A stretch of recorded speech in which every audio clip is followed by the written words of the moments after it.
Hello and welcome to my new video series on learning Devil Jin.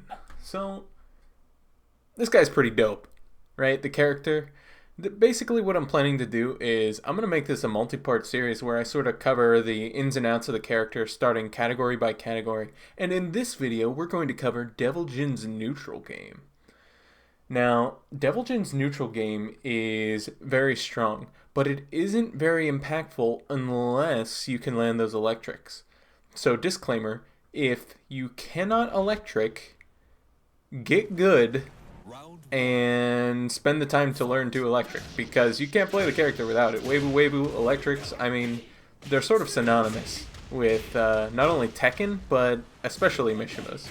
So yeah, that's unfortunately a barrier for the character that if you can't get past, I mean, there's a reason I have 3,000 hours in this game, and it's not because I spend the entire time jerking off to Lucky Chloe customizations in the lab, despite what others may believe.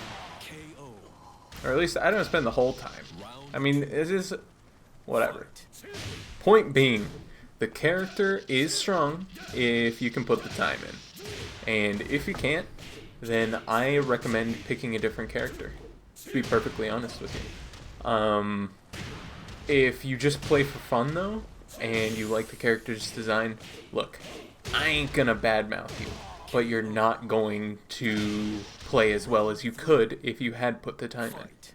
Oh yeah, and don't think I don't see you Mishima players with 10,000 hours played who've never hit the gym in their lives. Look, there's a reason those guys say, "Oh, I just play Mishimas for fun." It's because they have a life. So hit the gym, all right? Don't go picking on people. Yeah, pick on someone your own size, physically. Not, I mean, you're probably very massive. Anyways, moving on. All right, so to quickly explain neutral, it's where you and your opponent ain't got nothing going on. Like, no advantage, no disadvantage, nothing to do with life totals. Just strictly speaking, what you're doing on the screen, nobody's ahead. And the first move is, to no one's surprise, the electric. They're fast with good range, and not only are used for keep out, but also with punishment. So that's why the electric is A-okay. Fight.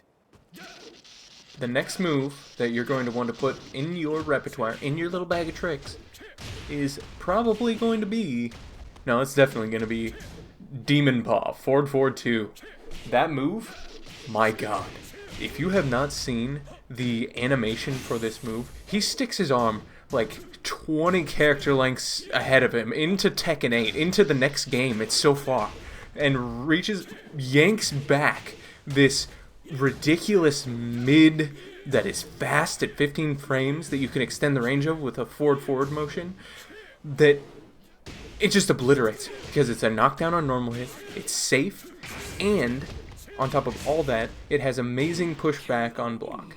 So all of these reasons are why you want to keep this move close at hand for those people who decide to sneak under the electric, because that's his one weakness, of course. The electric is a high, so having a mid to complement it that is fast and safe makes Devil Jin extremely strong.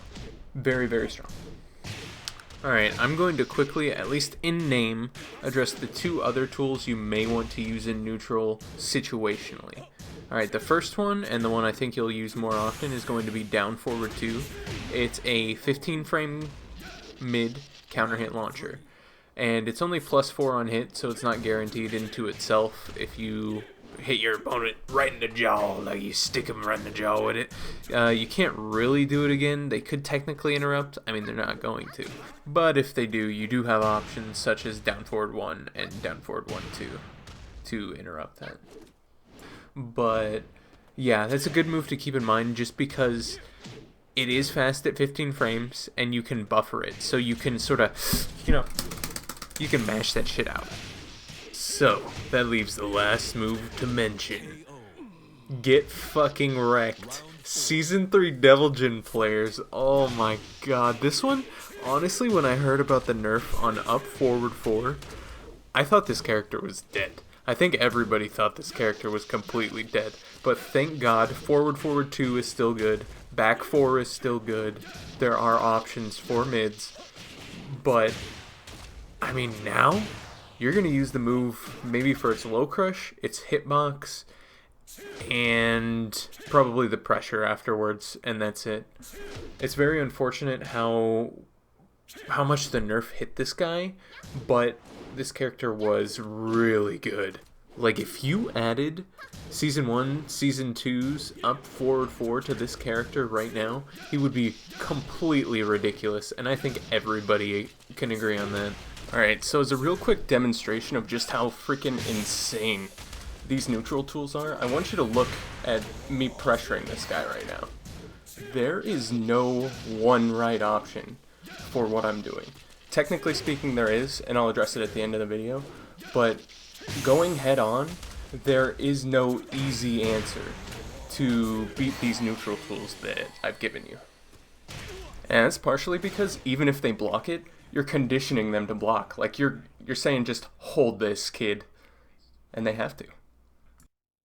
Alright, now that we've established the sheer power of these tools, I'd just like to say that when I run into a player online who looks like he's never blocked in his life, you know the type. Actually, oh hey, it's a Yoshimitsu player. You don't even need to use mix-ups. These guys, they're mixing themselves up. They are running into your fist. They want to be electric. Okay, they're asking for it. And then the only time they deal with your electric, it's to go under it. And you just, you hit them with a forward too. It's as simple as that. Alright, I talk shit, whatever. Now, these people aren't like subhumans. Yes, I know they look like it, but naturally when you play a game, you want to press buttons. Here's the thing though. If on Devil Jin you are moving around properly and using forward 2s and electrics combined with some of the situational tools that Devil Jin has, you're going to be dominating your opponent when there's any space between you. If you can make space, you can make it yours, as long as you're willing to mix up your timing. Alright, and for the end of the video, I want to just quickly cover this secret ancient ninjutsu art that very few people know about. There is actually a way to deal with the forward 2 and the electric at the same time. And it is, if you sidewalk with a good timing, you can sort of get around them. Right? But in these scenarios, and you will run into very few people who actually do this, just use tracking moves. So, instant while standing 2, or back forward 2. That, or you can use movement to realign with them. And you would do that by continuing a crouch dash or forward dash into your move. So I'd just like to thank y'all for watching. As always, remember to rate, comment, and subscribe. Peace.